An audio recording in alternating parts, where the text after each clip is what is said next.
To सरकार ढूंढो, और इन सरकार टू सरकार जो ढूंढने का रेवे, तो ये रेवेन्यू स्टैंप का अभ्यास करो, टिकट का अभ्यास करो, नए पैसे का अभ्यास करो, और जितना भी देश को चलाने वाला कोर्ट स्टैंप है, पोस्टेज स्टैंप है, उनका खुलासा करो और उनका अभ्यास कीजिए, तो आपको पता चलेगा तो आप कौन सी भूमिका पे चल रहा है।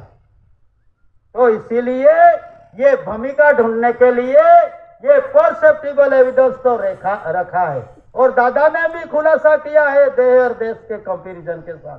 लेकिन आप भी देखो कि ये खुलासा कहाँ मिलता है। इसीलिए जो भी कहा, सब बहुमती ने कहा कि भाई अंगुली ऊपर की कि ये सही है, लेकिन वो सही नहीं है, क्योंकि सब बोले कि ये सही है, सही है, तो सही है ऐसा मान लेने की आवश्यकता नहीं है। आज के युग में आपको भ्रमित कर दिया है रिपब्लिक, डेमोक्रेसी, मोबोक्रेसी, इसमें लोकशाही, इसमें आपको भ्रमित हो गए हैं कि भाई बहुमती रेवे तो वो एक सच्चा है। नहीं, ऐसा नहीं। बहुमती किसी भी रेवे, लेकिन सत्य परसेप्टिबल एविडेंस, तो सत्य है, उनका बहुमती के साथ कोई संबंध नहीं। अकेला भी रहेगा तो भी सत्य ही सत्य, सत्य में जैसे मुद्रा लेख क्यों रखी, ये मुद्रा लेख को भी पहचानो, ये मुद्रा लेख को भी पहचानो कि सत्य में जैसे क्यों रखा है, सत्य में जैसे है तो फिर क्यों रखा है। तो भाई एकला इंसान भी चल सके, एक आदमी, एक भाई भी चल सके, तो भी उनका विजय। तो ऐसी कौन सी व्यवस्था, ना लोकशाही की आवश्यकता इसमें, ना रिपब्लिक बेरोर की आवश्यकता इसमें, ना बहुमती की आवश्यकता। तो किसकी आवश्यकता? फॉर लाइन सत्यमेव जयते की आवश्यकता। तो ये फॉर लाइन सत्यमेव जयते का व्यवहार को भी जानो, तो आपको इलेक्शन सिलेक्शन की बात पता चल जाएगा। क्योंकि गवर्नमेंट ऑफ इंडिया, भारत सरकार ऑनर टू ऑनर रहा आज दिन तक। तो उनका प्रमाण जब यहाँ देश की व्यवस्था में 1854 में जब टिकट निकली इन देश में, तो इनमें क्या था कि भाई एम्पायर, एज एम्पायर, यानी तुम्हारा जैसा, राजा जैसा लेकिन राजा नहीं। आज सभी इसी भ्रम में है। वो टाइम पे भी लिखा था ब्रिटिश ने, एज एम्पायर, भाई राजा तो है लेकिन राजा जैसा नहीं। राजा है तो फिर राजा जैसा क्यों नहीं, कैसे नहीं, उनका भी प्रमाण देखना चाहिए।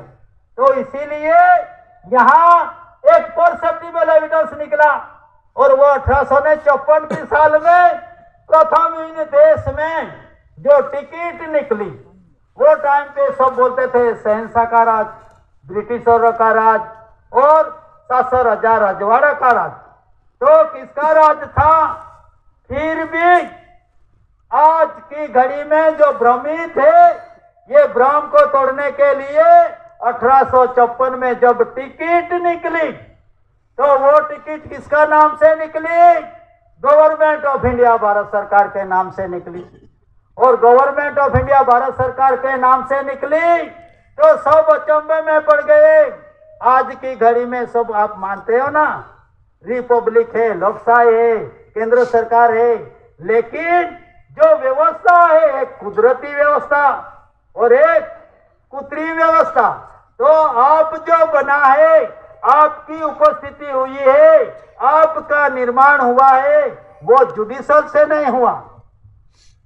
7 बार से बच्चा नहीं होता, 7 बार कार्यकाल से बच्चा नहीं होता है।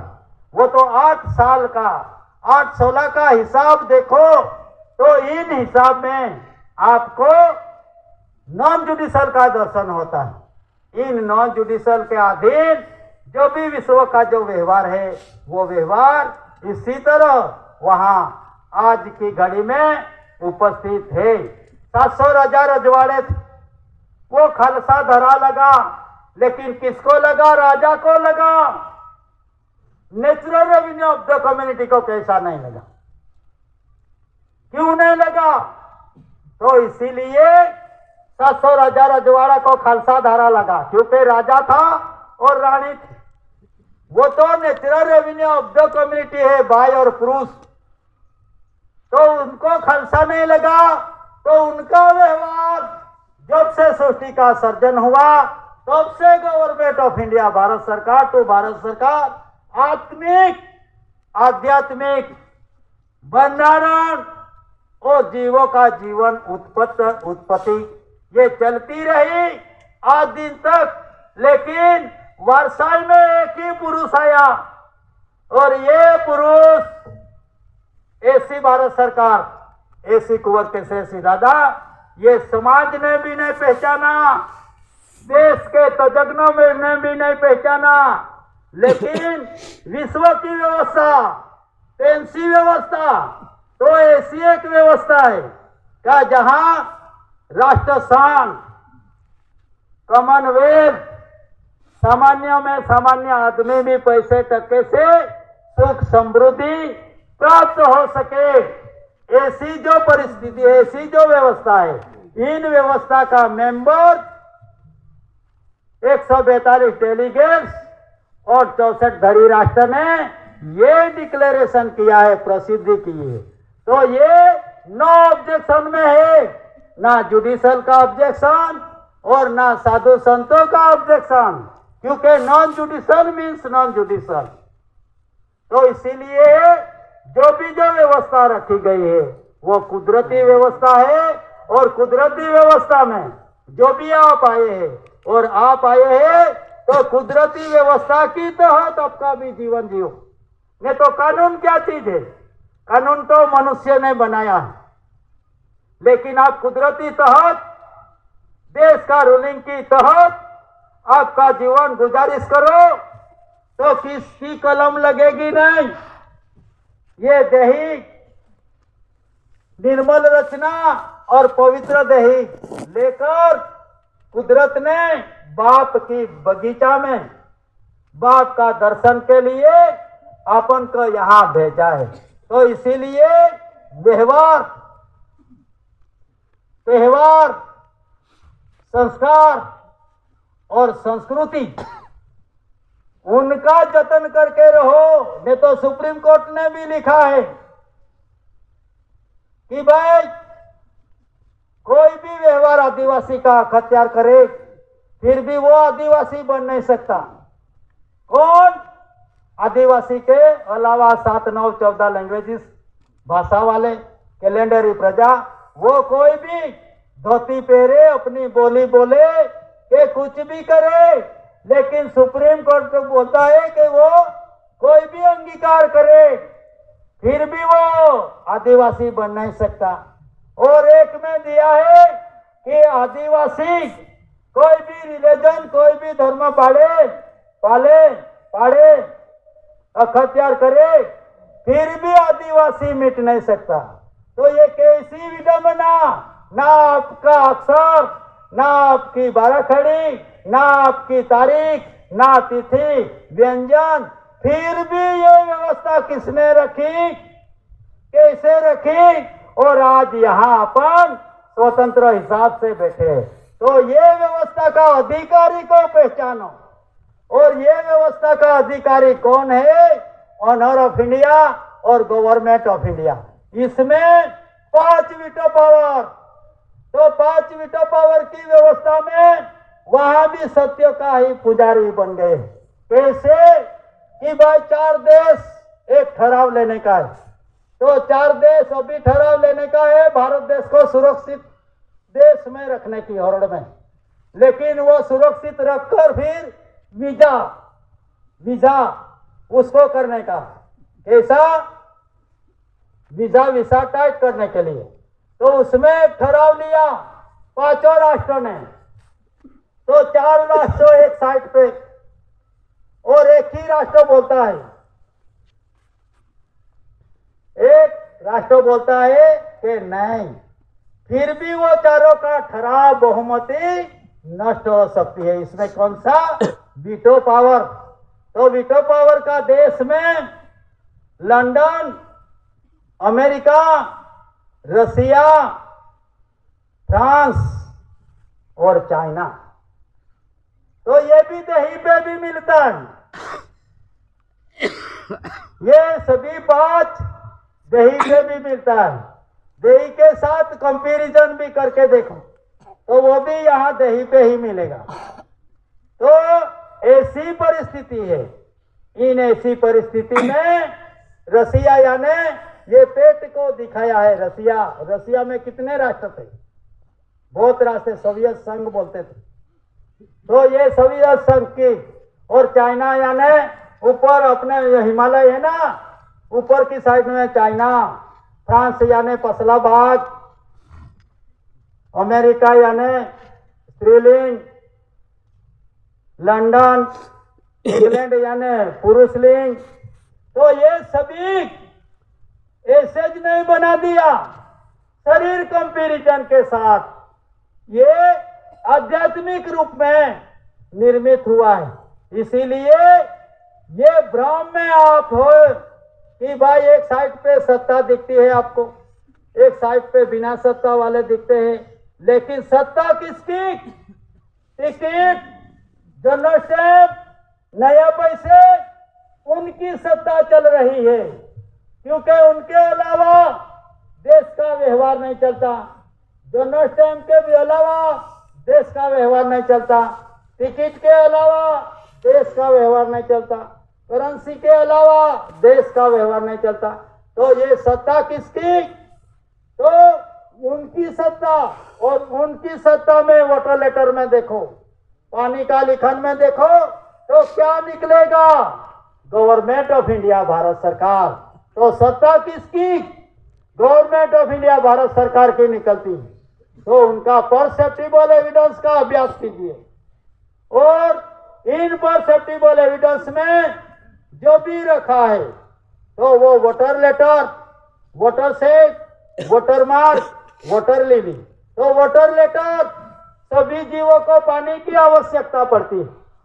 अरे उत्पत्ति लाने के लिए भी वोटर लेटर की आवश्यकता पड़ती है। वोटर लेटर, वोटर सेट यानी आकृति जैसे, वोटर मार्क, मार्क में क्या लिखा है? ये मार्क अच्छी तरह से देखो, इसमें ये वोटर लेटर तो है, इसमें वोटर लेटर में लिखा है, आकृति रखी है कोमल भूमिका, लेकिन उसमें मार्क भी किया है। तो मार्क में क्या किया है? Government of India Bharat. तो voter letter, voter set, voter mark, उनका भी अभ्यास कीजिए। और वोटर लिली, जन्म आने के लिए जो भूमिका है, ये भूमिका रेवेन्यू भूमिका है, ना कि अशोक भूमिका। क्योंकि कलिंग का युद्ध में भी रक्त का नदियां चल रही थी और अशोक सम्राट की जीत हुई थी। फिर भी यो जीत में वो एक सुमसान बन गया और अशोक यानी दुख में पड़ गया। फिर जब घर पे गया और जो कुदरती रूलिंग के सहारा लिया, तो वो अशोक यानी शक बिना का बन गया। तो उसी तरह वो जो कलिंग का युद्ध का भी पछतावा वो टाइम पे नष्ट हो गया था। ऐसी जो परिस्थिति है, तो वो परिस्थिति में जो भी प्राण और प्रकृति का बंधारण से जो बना हुआ व्यवहार, ये व्यवहार India non judicial four lion सत्यमेव जयते का, सत्यमेव जयते यानी सत्य। तो ये रूलिंग ऑफ बॉडी, पहला तो दादा दिखाता था कि रूलिंग ऑफ बॉडी, तो भाई सब बोलते थे कि रूलिंग यानी व्यवहार, बॉडी यानी अपना शरीर। तो भाई व्यवहार से देखो अपना शरीर, और शरीर ये स्टैम्प नया पैसा क्यों दिखाना पड़ता है? व्यवहार और बॉडी, उनको परसेप्टिबल अपनी बॉडी को पहचानने के लिए जनरल स्टैम्प की आवश्यकता, 1 रुपया की आवश्यकता, टिकट की आवश्यकता और ये नए पैसे की आवश्यकता। जब भी ये रूप को पहचान कर सकोगे आप। इसीलिए यहाँ स्टैम्प, टिकट, नया पैसा परसेप्टिबल एविडेंस का खुलासा होता है सभी जगहों पे ये सम्मेलन में। और ये आध्यात्मिक आदि अनादि काल से चलता व्यवहार, और ये व्यवहार में शांति का धाम, शांति का मुकाम तक अपन मिल सकोगे। और इन परिस्थिति में जो मनुष्य अवतार मिला है, तो ये मनुष्य अवतार बाप का घर को मिलन होने के लिए, तो यहाँ अपन मिले हैं वो भी बाप का घर में ही मिले। यहाँ अपन बैठे आए तो ये बाप का ही घर है। तो ऐसी अवस्था में आपको मनुष्य अवतार मिला है, तो इन मनुष्य अवतार में विवेकी बनो, विनयी बनो, और विवेक विनयी बनकर सत्य की राह पर आप तो चलो, लेकिन आपकी जो आने वाली भावी पीढ़ी को भी चलाओ। क्योंकि ये जो भावी रत्न है, वो भावी रत्न आपका सच्चा धन है, और वो धन जो खराब हो निकलेगा, बर्बाद करेगा, तो आपकी कमानी पल भर में चले जाएगी। इसीलिए जो भावी रत्न है, अपना धन है, बच्ची बच्चा, उनको उन पे भी ख्याल रखो और व्यवहार से उनको भी व्यवहार में लाओ। इतना कहकर मैं बैठने की इजाजत चाहता हूँ। स्वकर्ता पितु के जय।